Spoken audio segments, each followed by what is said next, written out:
Well, hi, folks. Welcome to another Peak Careers interview. Today, we're going to explore a new way to help people explore occupations. And my guest today is JP Michel, founder of SparkPath and Challenge Cards. I met JP in 2019 at the NCDA conference, and I was so impressed with his challenge cards. For those of you who know me, I've loved working with cards, skills, values, motivated skills, balanced cards, all kinds of cards. And I just think these have got a very interesting place for our work. So today we're going to explore a little bit about his philosophy on the challenge perspective, and then what can career practitioners do to embrace this concept in their work. So JP is the creator of the challenge cards and founder of SparkPath. He holds a master's degree in industrial organizational psychology and is the recipient of the 2022 Outstanding Career Leader Award from the Career Professionals of Canada. And you can learn more about the challenge cards and SparkPath and JP at his website. So welcome, JP. Nice to see you as always. Jim, thanks for having me. Nice to see you too. So let's dive in here. Tell us about your philosophy of this challenge perspective in this career decision making. So early in my career, I studied industrial organizational psychology. What this means is essentially the psychology of work, and I got to work in human resources consulting, working with all sorts of organizations that had transitioning leaders. These were people that were being promoted from one place to another. And some of them, Jim, in these situations, they thrived and some of them did very poorly. Now, the ones who thrived, they tended to have a focus that was completely different than the ones who were doing poorly. Let me tell you the difference. The ones who did poorly were focused in a very linear mindset on their specific job, their job title within a little frame, a little box. The ones who were thriving, they understood that their job was changing. They needed to work on a different problem, a new challenge to solve. And they succeeded in doing that, and it helped them with the transition. And when I saw this shift, I thought, this is the opposite of what's happening in our schools. Young people are asked, what do you want to be when you grow up? And what they understand is that they need to pick one thing for the rest of their lives. And that's completely the opposite of what's happening in the real world of work, which is chaotic, ever changing. And if you want to really thrive in a workplace where things are going to change constantly, you'll need to be able to see the bigger picture. You'll need to think about what's the challenge I'm trying to solve, and then work backwards from there. So in 2016, I created my company, SparkPath, to help students make this transition. And what I found is that all my students, the young people I was working with, were obsessed with job titles. Okay, can you imagine them? Like, they all think they need to pick one thing forever, right? It's not their fault. It's been ingrained in their minds. So I created a card deck, the challenge cards, to help them live this transformation in a way that's fun, engaging, and where they're in charge. You know, so many good things in there, but I mean, what do you want to be when you grow up? It's not what do you want to be when you grow up is so you're saying pick one thing, and that's crazy.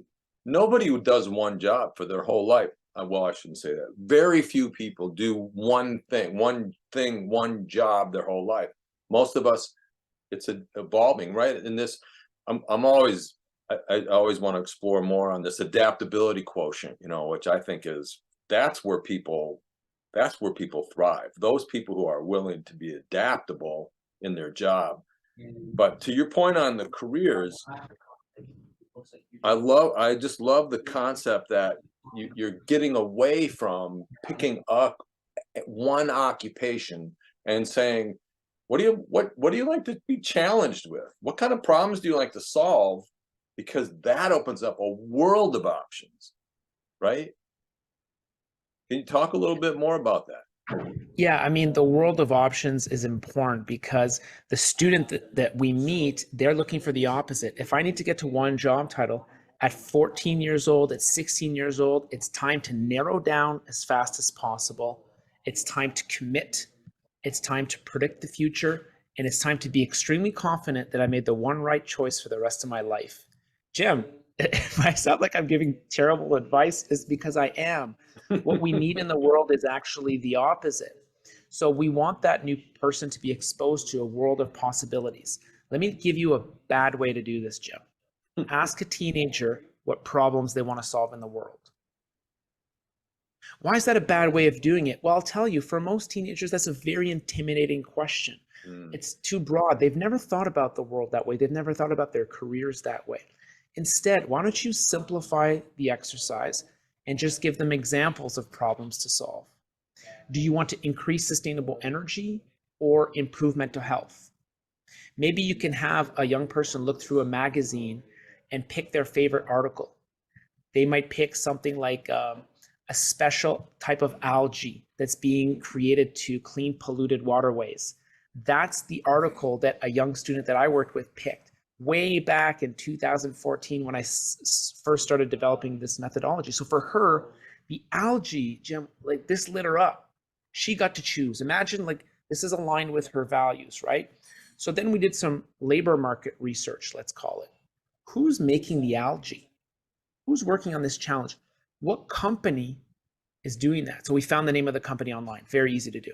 We looked backwards again. We looked at, well, what are the people? Who are the people that work there? Found them on LinkedIn. What did they study to be able to do that? Boom, materials science and engineering. Jim, I'm the career coach. I've never heard of material science and engineering. A little bit embarrassing. Well, is it embarrassing? No. It's not. But we might feel like it might be because in the old world, we were matchmakers. We memorized the world of work. That was our expertise. We matched young people to it, lock it in, decision-making certainty. You're set for life. Are you kidding? I mean, that's not even true for the past. It's not true today. It's even less true for the future. We're not matchmakers anymore. We are catalysts. My job is to empower a young person with a mindset, with the tools to explore, because this process she'll have to do over and over, this opening up to a new world of possibilities. As soon as she steps into her first class of material science and engineering, she's going to discover 3 new challenges to solve, if the prof is good, right? What about when she does her work placement, her thesis? What about when she starts working? She's constantly going to discover new problems to solve. She'll be able to change along the way. So we want to prepare her for adaptability. You talked about adaptability quotient. We want to set her up with a framework where she can adapt in a positive way, because we know she'll have to during the course of her career, right? You know, the thing that that I'm not adverse to, like an interest assessment, but the interest assessment, most of them anyways, they answer these questions, and now here's a list of occupations. And I always go, oh God, I don't want a list. I don't want somebody to have a list of occupations. Really what I want are, how can we look at the trends? And a lot of times those people are looking for something, tell me what to do. You tell me what to do.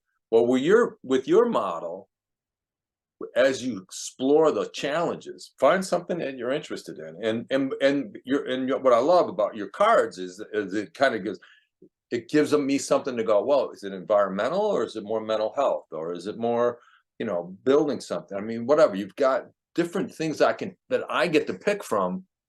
And when that happens, it really flips that model from give me an assessment that tells me what to do to I just chose these 3 that I love. Where do I find more information? And then you guide me, and we look and we go, wow, these companies, here's 3 companies doing this kind of cool work. Huh. What are the jobs there? They own that process. And it teaches them that about the importance of being curious, right? And then they own it. That's what I love about that process. Yeah, we want people who are curious, and we don't judge them for the desperation that they have when they come to see us and they want answers. We get it. We can empathize. These are the people that we help, that we serve. That desperation brought them to us. But in this podcast so far, Jim, I've talked about students. I said the word students 10, 20 times. That's because I've decided to serve this group in particular. However, this approach that we're talking about, the challenge mindset, it applies to everyone. Absolutely. Adults, mid-level professionals, that mid-career professional in pain, Jim, who comes to see you, He's 45. He's been, typecast into one functional area because of promotions. He doesn't like it. He feels stuck. Yeah, he's calling you. Yeah, he wants you to give him a magic bullet, a magic answer. And it's our job to say, listen, I'm going to show you how to do it yourself. It's going to be fun. It's going to be engaging, but you're going to own it. You're going to be in control. For that person, thinking more broadly about the problems they want to solve versus their very specific functional area and particular expertise, that's going to be so freeing. That's going to open up their world to new possibilities. They're going to take all their transferable skills and apply it in new places.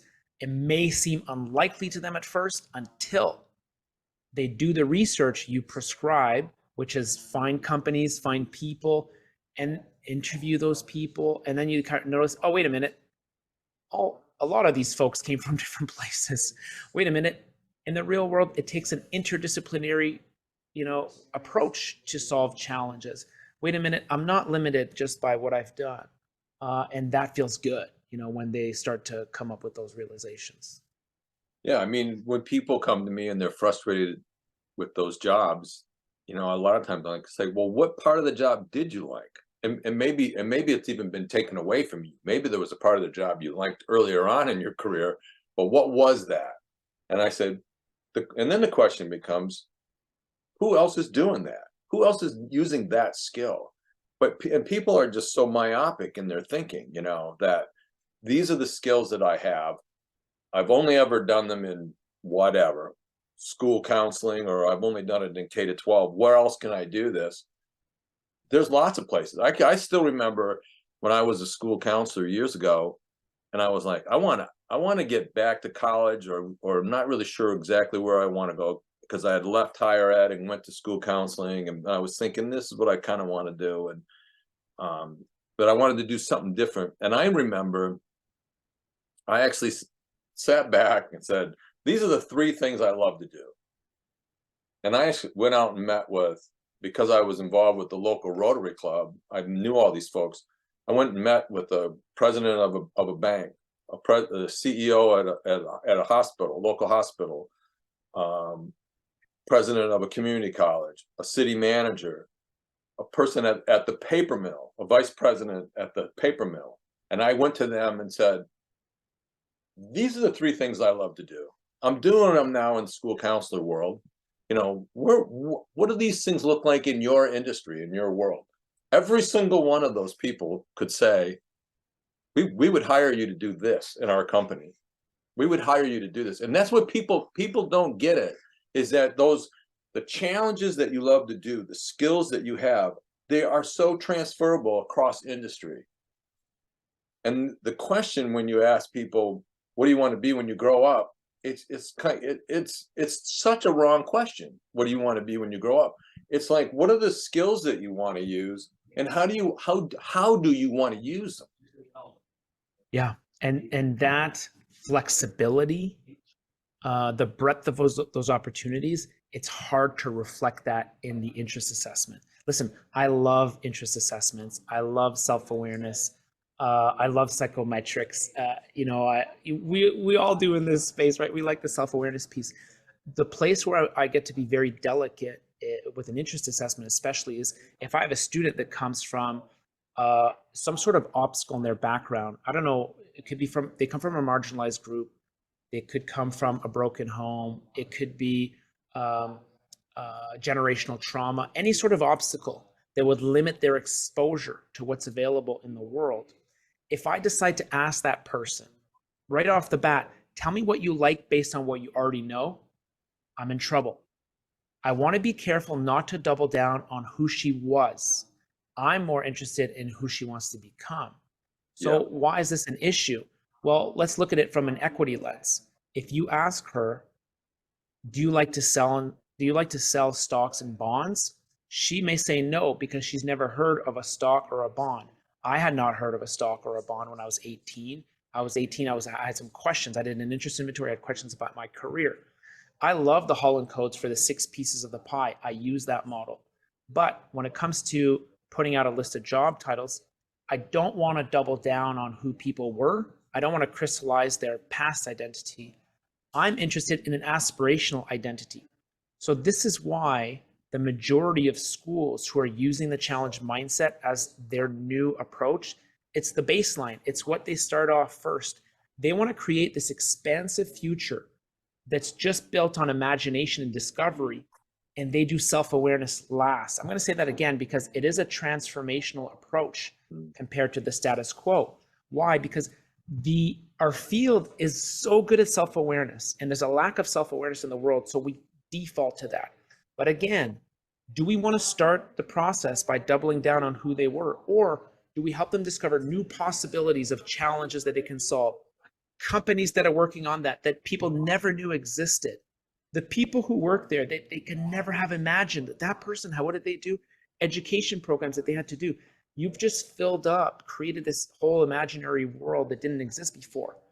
What if you asked them after this, who do you want to become in order to do that? How are you uniquely equipped to contribute? What skills do you want to develop? Like, what's your unique story that can feed into that? I think if you ask after, you're more likely to generate an expansive aspirational self rather than a limited past self. What do you think about that way of looking at it? Oh, absolutely. I mean, that's again, I like you. I think there is a place for interest assessments, but they're very, in many ways, they're very biased and very myopic. They are People can only answer those questions based upon their worldview at the time, and I know Rich Feller is he's not a big fan of the interest assessments, because he goes, you show me the answer to give everybody the same interest assessment, and I'll tell you which ones grew up in New York City, which ones grew up in Texas, which ones grew up in northern Maine, and which ones grew up in Chicago or Detroit area, right? Because what do you know? What do you know? And also all the biases of society, the cultural biases that men should go this way and women should go this way. And wait a minute, what do I love to do? So one of the first things I do when I'm meeting with clients is I try to get their head out of choosing an occupation. That's the very, very first thing I'm doing. Forget occupations. I don't want to sit here and start picking occupations out of the sky. What we're going to do is we're going to look at skills and think, and how do you like to use your skills, or challenges? What kind of industries or environments do you like? And that's what I love about your challenge cards, is that you can begin to say, here's all kinds of places that things you can work on, and which ones look kind of interesting to you. And when you look at your cards, so I even think about, like anything environmental oriented, right? You could have an environmental scientist, but you could also have the person who is the truck driver delivering the newly processed oil that's being used instead of vegetable oil that's being used instead of number 2 heating oil, or whatever you're using. So that environmental interest can be a wide variety of things, and it could be the people who are delivering the turbine, the turbines for the windmills, or it could be the engineer, or it could be the salesperson who's selling and marketing, or the graphic designer who's doing that for the environmental piece. And that's what I love about this approach, is that it's all of those jobs that are out there that for that field, right? We need all kinds of people in each of these fields. What are you passionate about not doing, but what are you just simply passionate about? Yeah, you're right. I'll add a couple of examples if I may. Like, you talk about the environment. So there's one card that's protect biodiversity and landscape. Yeah. Who does this? And you nailed it in your description. There are some scientists working on this issue, but there's also a project manager. There's several lawyers working on this issue. There's an HR person, there's an accountant. There's so many ways to contribute. I'll give you another example that's very popular. Like, when I bring this to the NCDA conferences, what do you think our folks are choosing? Our people they're choosing this chart. We want to help people reach their potential. That's the number one card when I get career advisors to look at this. And funnily enough, my staff on my team, this is the card that she picked. And she's not from our world. She's not psychology, counseling. She has a unique set of skills around project management. And what does this mean for her? Well, the challenge she wants to work on is help me as her boss reach my potential. And the way that she's going to do that's very different, Jim, than, for example, if you were my executive coach, you would have a way to get me to do that. Well, in her work, by taking on the projects that she's taking on, she is helping me to reach my potential. So I've seen this lead to fascinating conversations, not just for career exploration, but for job satisfaction, within your role. And that makes sense to me. It's intuitive, because who do you want to hire, Jim? Do you want to hire the person that says, give me my job title, give me my job description, tell me what to do? Or do you want to hire the person that says, what's the problem we're trying to solve here? All right, well, let me go be proactive and figure some of this stuff out. You want that person, right? And I think that's the employee for the future of work. Yeah. You mentioned Rich Feller, and he really helped me specifically on this issue because he added some language. Exposure bias is what he called it, which I think it was a really helpful way for me to look at, beyond the interest assessment.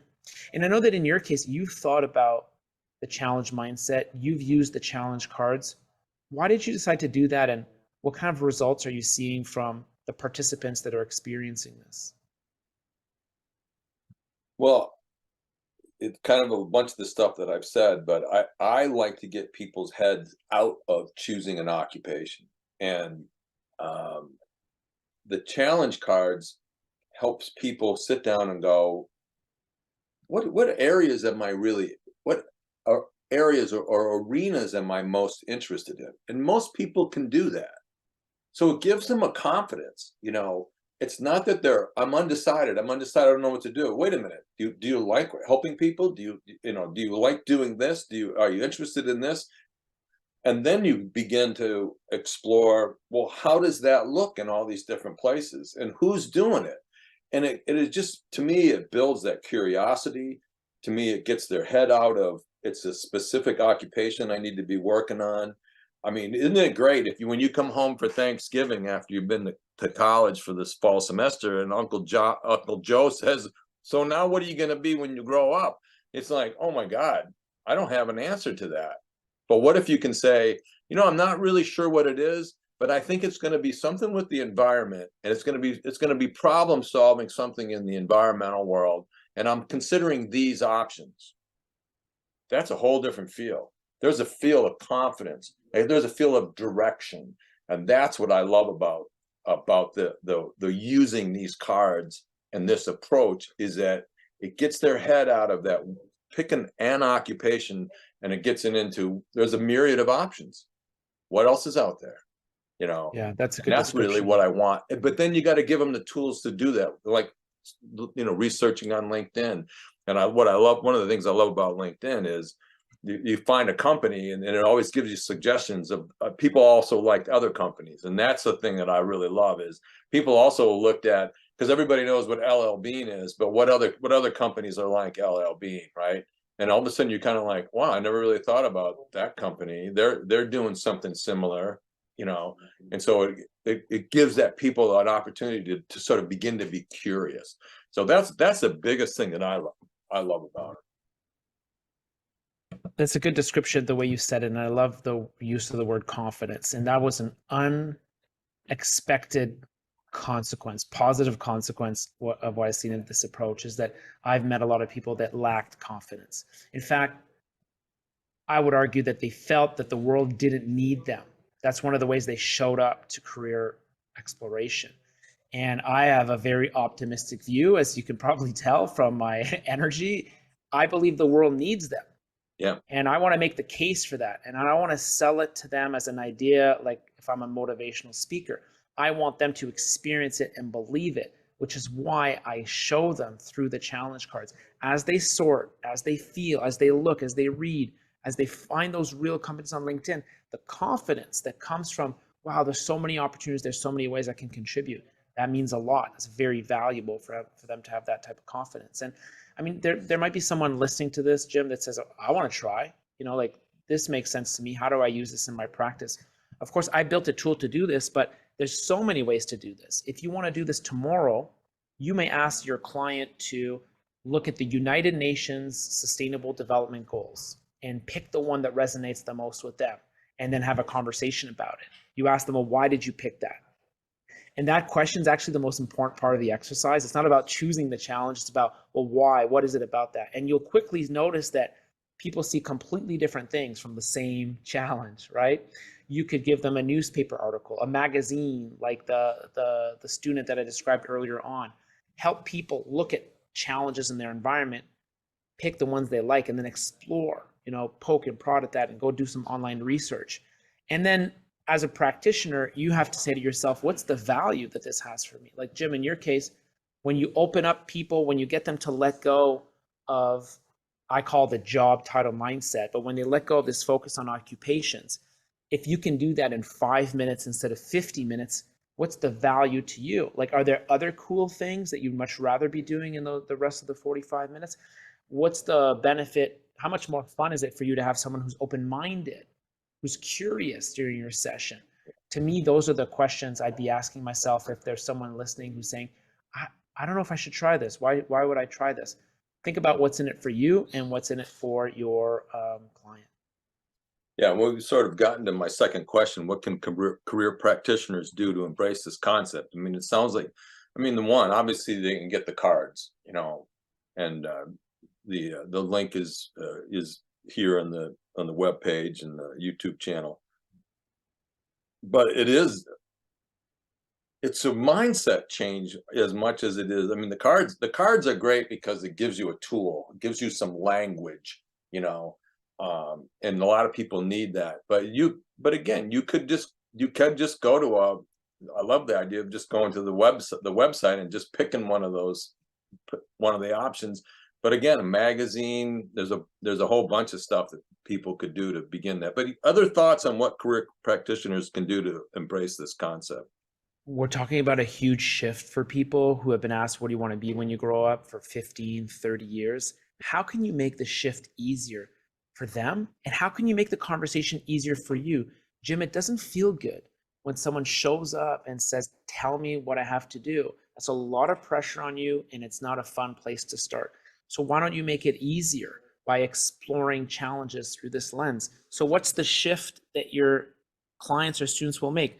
Well, they're going to go from a limited way of looking at the world to a much broader way of looking at the world. They're going to look from the small picture to the big picture. They're going to look from very linear to more diffuse. They're going to feel trapped to being free. What's the value of starting off your conversation with a client who's trapped to having them be free, free of job titles for a moment? This whole shift of mindset, then look at how that invests to all the other steps of the process. If you have someone who sees the bigger picture, what kind of cover letter are they going to write? Are they going to write a boring story about who they were? Or will they write their hypothesis about the challenge that company is trying to solve and how they can help? Ooh, that's a customized cover letter. And then their resume can be tailored. How do they tailor it? Well, this is the proof that I've solved similar problems in the past. I mean, we all tell clients to customize their resume, but now we've got a framework for why and how they should do it. You're going to tell them, go do interviews, informational interviews. They're going to be reluctant. Maybe you spin it to challenge interviews. I want you to interview these folks to find out what's the challenge they're trying to work on, what did they have to learn to be able to do that, and what advice do they have for you?